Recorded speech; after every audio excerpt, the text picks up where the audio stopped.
Comme je suis aussi le liaison officer de VET Toolbox, on a organisé un séminaire régional ici à Dakar où on a invité 18 pays pour un public de plus de 120 personnes composé du secteur privé et du secteur public, c'est-à-dire les ministères de tutelle, les représentants des chambres de commerce, d'industrie, d'agriculture, les syndicats, les directeurs de centres de formation professionnelle et évidemment aussi quelques bailleurs de fonds. L'idée de cet atelier, c'est l'échange des bonnes pratiques de la région sur un élément clé, c'est-à-dire les partenariats privés-publics.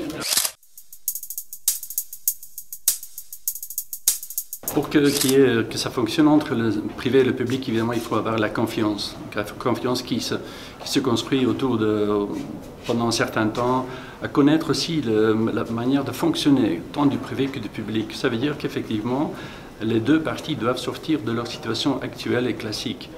Alors, dans ce cas-là, dans le cas des centres de formation professionnelle, un client privé pourrait avoir un intérêt de se lier ou de travailler ensemble avec un centre de formation professionnelle, par exemple dans la formation des formateurs, puisque comme ça, les jeunes élèves qui sortent de ce centre de formation professionnelle, ils peuvent avoir un travail, un boulot intéressant dans l'entreprise privée.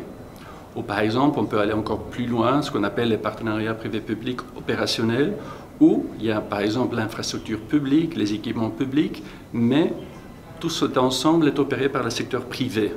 C'est-à-dire différents contrats juridiques qui existent, comme l'affermage, la concession, régie, etc.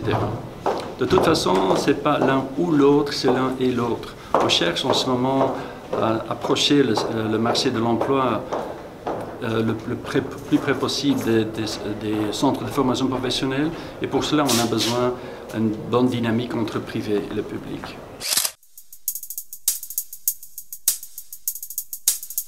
Évidemment, c'est un élément important, mais le financement, on peut être très inventif. Et demain, l'idée, c'est justement de démontrer et explorer les différentes possibilités. Comment est-ce qu'on peut mettre en place ce partenariat privé-public à niveau macro et micro? Mais certes, c'est important qu'on doit sortir des schémas classiques, que la formation professionnelle dépend d'un budget national qui est voté année en année et qu'on ne sait jamais ce qu'on va avoir l'année après.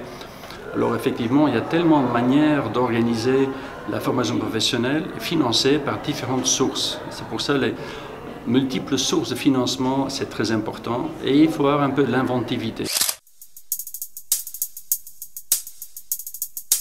Évidemment, dans la plupart des pays subsahariens, tous les bailleurs de fonds sont là. Alors on est 5 bailleurs de fonds, les Anglais, les Français, les Allemands, les Belges et les Luxembourgeois. Et je crois qu'on a tout l'intérêt de travailler ensemble, pas seulement sur le terrain, mais aussi au niveau des sièges. Et justement, le VET Toolbox nous oblige justement à se concerter, de travailler ensemble et de faire des implémentations ensemble.